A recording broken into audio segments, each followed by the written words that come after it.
ಇವತ್ತು ನಾನು roast ಮಾಡಕತ್ತಿರೋಂಥ film ಹೆಸರು ಚಂಡ. ರಿವೆಂಜ್ಗೋಸ್ಕರ ಹುಡುಗಿ ಯಾವ ಥರ ಲವ್ವನ್ನು ಉಪಯೋಗಿಸ್ತಾಳ ಅನ್ನೋದು ನೀವು ಫಿಲ್ಮಿಂದ ನೋಡಿ ಕಲಿಬೋದು. ಈ ವಿಡಿಯೋ ಮಾಡಿದ್ದು ಕೇವಲ ಮನೋರಂಜನೆಗಾಗಿ ಮಾತ್ರ, ಯಾರು ಕೂಡ ಸೀರಿಯಸ್ ಆಗಿ ತಗೋಬೇಡಿ, ವಿಡಿಯೋನ ಎಂಜಾಯ್ ಮಾಡಿ. ಫಿಲ್ಮ್ ಸ್ಟಾರ್ಟ್ ಆಗ್ತಿದ್ದಂಗೆ ನಮ್ಮ ಹೀರೋ ಕರಿಯ ನಡ ನೀರದಾಗ ಹೋಗಿ 2 ದೊಡ್ಡ ಮೀನುಗಳು ಹಿಡ್ಕೊಂಡ್ ಬರ್ತಾನೆ. ಬೇಸಿಕಲಿ ದೊಡ್ಡ ಮೀನುಗಳು ಭಾಳ ಆಳದಾಗಿರ್ತಾವೆ, ಗೊತ್ತಿಲ್ಲ ಅಣ್ಣ ಎಲ್ಲಿಂದ ಹಿಡ್ಕೊಂಡ್ ಬಂದೆ ಅಂತ ಹೇಳಿ. ಆಗಿದ್ದಾಗಾಯ್ತು ಮುಚ್ಚಾಲೆ ಬಾಯ್ಲಿ, ಎಷ್ಟು ಮಾತಾಡ್ತಿದ್ಯಾ? ಮೀನು ಖರೀದಿ ಮಾಡೋರು ಅಣ್ಣ ಹತ್ರ ದೊಡ್ಡ ಮೀನು ಅದಾವ ಅಂತ ಹೇಳಿ ಅಣ್ಣನ ಬಂದು ಕೇಳ್ತಾರ. ಆದ್ರೆ ಅಣ್ಣ ಕೊಡಂಗಿಲ್ಲ. ಇವರು ಬಲವಂತವಾಗಿ ಕಸ್ಕೊಳಕ್ ನೋಡ್ತಾರ. ಆದ್ರೆ ಅಣ್ಣನಿರೋ ಫಿಸಿಕಲಿಗೆ ಅದು ಆಗಕ್ಕೆ ಸಾಧ್ಯನಾ? ಅಣ್ಣ ಇಲ್ಲಿ ಎಲ್ಲಾರನ್ನೂ ಬಡ್ದು ಲಾಸ್ಟ್ನ ಒಬ್ಬವನ್ನ ಡಮಾರ್ ಅನ್ಸ್ಬಿಡ್ತಾನ.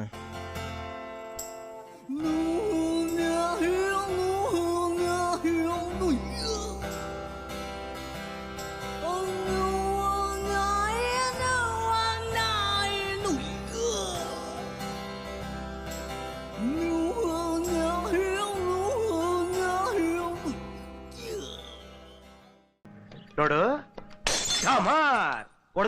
ಈ ಅರ್ಶಿನಕೊಪ್ಪ ಕಾಲೇಜ್ದಾಗ ಕರಿಯಾಕ್ ಓದಾಕ್ ಬರ್ತಾನ. ಅಂಡ್ ಇದ ಕಾಲೇಜ್ದಾಗ ಶ್ರೀಮಂತ ಹುಡುಗಿ ಸ್ವಪ್ನಾನು ಬರ್ತಾಳ. ಸ್ವಪ್ನನ ಅಣ್ಣ ತುಂಬಾ ಡೀಫ್ ಆಗಿ ಲವ್ ಮಾಡ್ತಾ ಇರ್ತಾನ.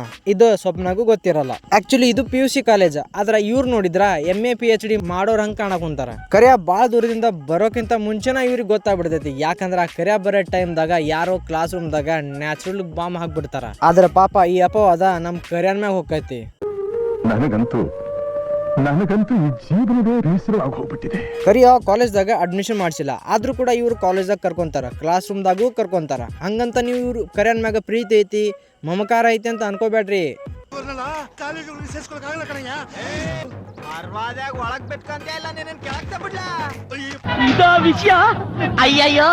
ಅಲ್ಲಿ ಅಕ್ಕಪಕ್ಕ ಒಂದೇ ಕಾಲೇಜ್ ಇರೋದ್ರಿಂದ ಎಲ್ಲ ಗಿರಾಕಿಗಳು ಅಲ್ಲೇ ಬಂದು ಸೇರ್ಕೊಂತಾರ. ಕರಿಯ ಗುಡಿಸಿದಾಗ ವಾಸ ಮಾಡ್ತಿದ್ರು ಕೂಡ ಅವನ ಹತ್ರ ಲಕ್ಷ್ಯ ಮಾಡೋ ದಾರಿ ಐತಿ. ಲಕ್ಷ ಮಾಡೋ ದಾರಿ ಹೇಳ್ಕೊಡ್ಲಾ? ಕಣ ಹೋಯ್ತು. ಕ್ಲೋಜ್ ಏನ್ ಕ್ಲೋಜ್? ಕ್ಲೋಜ್. ಕರಿಯ ತನ್ನ ಫ್ರೆಂಡ್ ಸುನೀಲ್ಗ ನಲ್ಲಿರುವಂತಹ ಒಳ್ಳೆ ಗುಣಗಳನ್ನ ಪರಿಚಯ ಮಾಡಿಸ್ತಾನ. ಈ ಕಾಲೇಜು ತುಂಬಾ ಸ್ಟ್ರಿಕ್ಟ್ ಇರೋದ್ರಿಂದ ಪ್ರಿನ್ಸಿಪಾಲೇ ಬಂದು ಹೋಮ್ವರ್ಕ್ ಮಾಡಿದ್ದೀರಾ ಮಾಡಿಲ್ಲ ಅಂತ ಕೇಳ್ತಾನ. ಎಲ್ಲಾರನ್ನು ಕೇಳಿ ಕರ್ಯಾನ್ ಮಾತ್ರ ಕೇಳಂಗಿಲ್ಲ. ಮೇ ಬಿ ಕರ್ಯಾಕ್ ಬರಕ್ ಬರಲ್ಲ, ಓದಕ್ ಬರಲ್ಲ, ಅದಕ್ಕೆ ಕೇಳ್ತಿರಂಗಿಲ್ಲ ಅಂತ ನಾನು ಅನ್ಕೊಂಡಿದ್ದೆ. ಆದರೆ ಯಾಕಪ್ಪ ಕೇಳ್ಬೇಕು? ಕೇಳ್ಬೇಕು ನೀನು. ಏನಂತ ಕೇಳ್ಬೇಕು? ಎಲ್ರು ಏನ್ ಕೇಳ್ದ ನಾನು ಕೇಳ. ಆಯ್ತಪ್ಪ. ಏನಪ್ಪ ನೋಟ್ಸ್ ಬರ್ದಿದ್ಯಪ್ಪ? ಎಲ್ಲ. ಯಾಕೆ? ಇದ ಗ್ಯಾಪ್ದಾಗ ಅಣ್ಣ ಗದ್ಲ ಬಿಡ್ತಾನ. ಸ್ವಪ್ನನ್ ಬುಕ್ ಇಂದ ಚೀಟಿ ಬಿದ್ದಿರೋದ್ರಿಂದ ಕರಿಯ ಹೋಗಿ ಎತ್ಕೊಂಡ್ ಕೊಡ್ತಾನ. ಆದ್ರ ಇದು ಉಲ್ಟಾ ಆಗ್ಬಿಡ್ತೈತಿ. ಕರಿಯನ ಲವ್ ಲೆಟರ್ ಕೊಟ್ಟಂಗ ಆಗ್ಬಿಡ್ತೈತಿ. ಈ ಮ್ಯಾಟ್ರು ಸ್ವಪ್ನ ಅವರ ಚಿಕ್ಕಪ್ಪ ಗೊತ್ತಾಗಿ ಚಿಕ್ಕಪ್ಪ ಮತ್ತೆ ಕರಿಯರ್ ನಡುವೆ ಫೈಟ್ ನಡಿತೈತಿ. ಕರಿಯ ಚಿಕ್ಕಪ್ಪನ ಹೊಡೆದ್ ಬಿಡ್ತಾನ. ಚಿಕ್ಕಪ್ಪ ಅವ್ರ ಅಣ್ಣ ತಮ್ಮಂದ್ರು ಬಂದು ಕರಿಯನ ಹೊಡಕ್ ಬಿಡ್ತಾರ. ಅಲ್ಲಿ ಕರಿಯ ಅವ್ರನ್ನ ಹೊಡೆದ್ ಬಿಡ್ತಾನ. ಅವ್ರನ್ನೆಲ್ಲ ಬಡದ್ ಹೋಗಿ ಅವ್ರ ಅಣ್ಣನ ಹತ್ರನ ಸಾರಿ ಕೇಳ್ತಾನ. ತುಂಬಾ ಬಡಗ್ಬಿಟ್ಟೆ. ಈ ವಯ್ಯ ಮನಸ್ಸು ಮಾಡಿದ್ರ ಇಲ್ಲೇ ಹೊಡಿಬೋದಿತ್ತು, ಆದ್ರೆ ಹೊಡೆಯಂಗಿಲ್ಲ. ಯಾಕಂದ್ರ ಕರಿಯಂದ್ ಏಟೇನ್ ಸಾಮಾನ್ಯ ಏಟಲ್ಲ. ಅವ್ ಹೊಡೆದ್ರ ಡಮ್ಮರ ಆಗ್ಬಿಡ್ತೈತಿ. ನೋಡಿದ್ರ ಓದಕ್ ಬರಂಗಿಲ್ಲ, ಬರ್ಯಾಕ್ ಬರಂಗಿಲ್ಲ. ಆದ್ರೂ ಇಷ್ಟೆಲ್ಲ ರಂಪಾಟ ಹೆಂಗಾತಂತ ಹೇಳಿ ಪ್ರಿನ್ಸಿಪಾಲ್ ತಲೆ ಕೆಡಿಸ್ಕೊಂಡು ತನ್ನ 2 ಕಿಡ್ನಿಗಳನ್ನ ಯೂಸ್ ಮಾಡಿ ಲಾಸ್ಟ್ನೇಕ್ ಒಂದ್ ಸೊಲ್ಯೂಷನ್ ಕಂಡು ಹಿಡಿತಾನ. ಪ್ರಿನ್ಸಿಪಾಲ್ಗೆ ತನ್ನ ಕಾಲೇಜ್ ಎಜುಕೇಶನ್ಕ್ಕಿಂತ ಕರಿಯನ್ ಲವ್ ಸ್ಟೋರಿದಾಗ ಇಂಟ್ರೆಸ್ಟ್ ಇದ್ದಂಗ ಐತಿ. ಆದ್ರೆ ಇಡೀ ಕಾಲೇಜಿನಲ್ಲಿ ಅವನಷ್ಟು ಒಳ್ಳೆ ಹುಡುಗ ಯಾರು ಇಲ್ಲ. ನನ್ನಿಂದನ ಇಷ್ಟೆಲ್ಲ ಆರಂಭ ಆಗೈತೆ ಅಂತ ಹೇಳಿ ಸ್ವಪ್ನಾಗ ಗಿಲ್ಟ್ ಕಾಡಕ್ ಶುರು ಆಗ್ತೈತಿ. ಅದಕ್ಕೆ ಸ್ವಪ್ನ ಕರಿಯಾಗ ಸಾರಿ ಕೇಳ್ತಾಳ. ಮತ್ತೊಮ್ಮೆ ಸಾರಿ ಕೇಳ್ತಾಳ. ಹಿಂಗ ಸಾರಿ ಕೇಳ್ಕೊಂತ ಕರಿಯನ ಲವ್ ಮಾಡಿಬಿಡ್ತಾಳ. ಸ್ವಪ್ನ ಕರಿಯಾಗ ಐ ಲವ್ ಯು ಅಂತ ಬರೆದು ತೋರಿಸ್ಬಿಡ್ತಾಳ. ಈ ಒಂದು ಐ ಲವ್ ಯು ಇಂದನ ಹಿಂದೆ ಎಷ್ಟೆಲ್ಲ ರಂಪಾಟ ಆಗೈತೆ ಅಂತ ಹೇಳಿ ಕರಿಯಾಗ ಗೊತ್ತಾಗಿ ಬಂದ್ ಆವಾಜ್ ಹಾಕ್ಬಿಡ್ತಾನ. ಇಲ್ಲಿ ಅವಮಾನ ಆಗಿದ್ದಕ್ಕ ಸ್ವಪ್ನ ಏನ್ ಹೇಳ್ತಾಳ ಕೇಳ್ರಿ.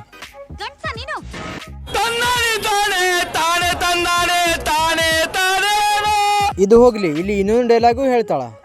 ನೀನ್ ನಿಜವಾದ ಗಂಡಸೆ ಆಗಿದ್ರೆ ನನ್ನ ಪ್ರೀತಿ ಮಾಡು ನೋಡೋಣ. ಪಾಪ ಕರಿಯ ತುಂಬಾ ಮುಗ್ಧ ಆಗಿರ್ತಾನ. ಕರಿಯಾಗ ಲವ್ ಅಂದ್ರೆ ಏನಂತನ ಗೊತ್ತಿಲ್ಲ. ಲವ್ ಮ್ಯಾಟರ್ದಾಗ ಸುನಿಲ್ ಇದ್ರಾಗ ಎಲ್ಬೋರ್ಡ್ ಆಗಿದ್ರಿಂದ ಹೋಗಿ ಪ್ರಿನ್ಸಿಪಾಲ್ ಹೋಗಿ ಕೇಳಂತ ಹೇಳ್ತಾನ. ಲವ್ ಮಾಡೋದ್ ಹೆಂಗೆ? ಇದಕ್ಕೆ ಪ್ರಿನ್ಸಿಪಾಲು ಸೊಲ್ಯೂಷನ್ನು ಕೊಡ್ತಾನ. ನಾನು ಕಲಿಯೋ ಟೈಮ್ದಾಗ ಇಂಥ ಪ್ರಿನ್ಸಿಪಲ್ ನಮ್ಗೆ ಸಿಗ್ಲಿಲ್ಲ ಅನ್ನೋದು ಭಾಳ ಬೇಜಾರಾಗೈತಿ. ನಾವು ಬಾಯಿ ಮುಚ್ಕೊಂಡಿದ್ದೀವಿ, ನಮ್ಮನ್ನ ಕೆಣಗಬೇಡಿ. ಯಾವುದೋ ಪೊದೆನೋ ಮರದ ಕೆಳಗನೋ ಒಂದು ಜೋಡಿ ಸಿಗ್ತೈತಿ, ಅವ್ರನ್ನ ಹಿಡ್ದಾಕು, ಅವ್ರನ್ನ ಕೇಳು, ಅವ್ರು ಹೇಳ್ತಾರಂಥೇಳಿ ಪ್ರಿನ್ಸಿಪಲ್ ಹೇಳಿ ಕಳಿಸ್ಬಿಡ್ತಾನೆ. ಇಲ್ಲಿ ಅಣ್ಣ ಬಂದು ಒಂದು ಡೈಲಾಗ್ ಒಗಿತಾನ, ನೀವು ಮಾಡಿ ನಾನು ನೋಡ್ತೀನಿ. ಹುಡುಗಿ ಲವ್ ಮಾಡಿದ ಮ್ಯಾಗ ಮಾಡೋ ಮೊದಲ ಕೆಲಸ ಏನಂದ್ರೆ ತನ್ನ ಹುಡುಗ ಯಾ ಚಟನ ಮಾಡ್ತಾನ ಅದನ್ನ ಬಿಡಿಸ್ಬೇಕು. ಹುಡುಗರು ಏನಾದ್ರು ಬಿಡಲಿಲ್ಲ ಅಂದ್ರೆ ಹೇಳೋ ಕಾಮನ್ ಡೈಲಾಗ್, ಇಲ್ಲಿಂದ ಬಿದ್ದು ಸಾಯಕ್ಕೆ. ಮೊದ್ಲ ನಮ್ಮ ಕರಿ ಅಣ್ಣ ಏನೇನು ಸ್ಯಾಕ್ರಿಫೈಸ್ ಮಾಡ ನೀವ ಕೇಳ್ರಿ. ಮಾತ್ ಕಟ್ಕೊಂಡ್ ಮೈ ತೊಳ್ಕೊಂತ ಇದೀನಿ, ಅದೇ ಎಷ್ಟ್ ಕಷ್ಟ ಅಂತ ನಿನಗೆ ಗೊತ್ತಾ? ಕರಿಯ ಮತ್ತೆ ಸ್ವಪ್ನ ಇಬ್ರು ಹಗ್ ಮಾಡಿ ನಿಂತಿರ್ತಾರ. ಅದ ಟೈಮ್ದಾಗ ಸ್ವಪ್ನ ಅವ್ರ ಅಪ್ಪಾಜಿ ಅಲ್ಲಿ ಗಿಡಕ್ಕೆ ನೀರು ಹಸ ಬಂದಿರ್ತಾನ. ನೋಡಿ ಒಂದು ಬೇಯ್ದು ಹೊಕ್ಕನ. ಪಾಪ ಅವ್ರಿಗೆ ಗೊತ್ತಿಲ್ಲ ಆಕಿ ಅವ್ರ ಮಗಳ ಅಂತ. ಕರಿಯ ಜಗಳ ಮಾಡೋದು ನೋಡಿ ನೀ ಇನ್ಮೇಲಿಂತ ಯಾರನ್ನೂ ಹೊಡಿಬೇಡ ಅಂಥೇಳಿ ಪ್ರಾಮಿಸ್ ತೊಗೊಂಡ್ಬಿಡ್ತಾಳ. ಇದ ನೋಡ್ರಿ ಹುಡುಗಿಯರು ಮಾಡೋದು. ನೀ ಲವ್ ಮಾಡಿ ಮ್ಯಾಗ ಹುಡುಗಿಯರು ಇದನ್ನ ಮಾಡ್ತಾರೆ, ನೀ ಅದನ್ನ ಮಾಡ್ಬೇಡ, ಇದನ್ನ ಮಾಡ್ಬೇಡ, ಅದನ್ನ ಮಾಡ್ಬೇಡ ಅಂಥೇಳಿ ಹುಡುಗರ ಜೀವನ ಹಿಂಡು ಬಿಡ್ತಾರೆ. ಇವ್ರ ಲವ್ ಮ್ಯಾಟ್ರು ಮನ್ಯಾಗ ಗೊತ್ತಾಗೈತಿ. ಇನ್ನೇನು ಮನ್ಯಾಗ ಎಲ್ಲರೂ ಗೊತ್ತಾಗ್ಬಿಟ್ಟೈತಿ. ಸ್ವಪ್ನ ನಮ್ಮ ಮದುವೆ ಮಾಡ್ಕೊಂಡ್ಬಿಡೋಣ ಹೇಳ್ಬಿಡಿ ಮಪ್ಪಾಜಿಗೆ ಅಂಥೇಳಿ ಕರಿಯ ಹೇಳ್ತಾನ. ಇಲ್ಲಿ ತಿರ್ಸಿ ಸ್ವಪ್ನ ಒಂದು ಬತ್ತಿ ಇಡ್ತಾಳ. ಆಹಾ, ನಿನ್ನ ಪ್ರೀತಿಸೋ ನಾಟಕ ಆಡ್ಬೇಕು. ಮಾವಂದಿರು ಕರಿಯನ್ನ ಕರ್ಕೊಂಡು ಹೋಗಿ ತಮ್ಮ ಮನೆಯಲ್ಲಿ ಕುಶಲೋಪಚಾರ ಉಚ್ಚಾರಿಸ್ತಾರ. ಬಳಗನ್ನ ಆಚರಿಸಿಕೊಳ್ಳ್ರಿ, ಪಟಾಕಿ ಗರ್ನಲ್ಲಿ ಹೊಡ್ಕೊಬಿಡ್ರಿ, ಮಧ್ಯಾಹ್ನ ತಕ್ಷಣ ಗುಡುಗು ಮಿಂಚು ಬರ್ತಿದೆ, ಸಟ್ ಪಟ್ ಡಡಮ್.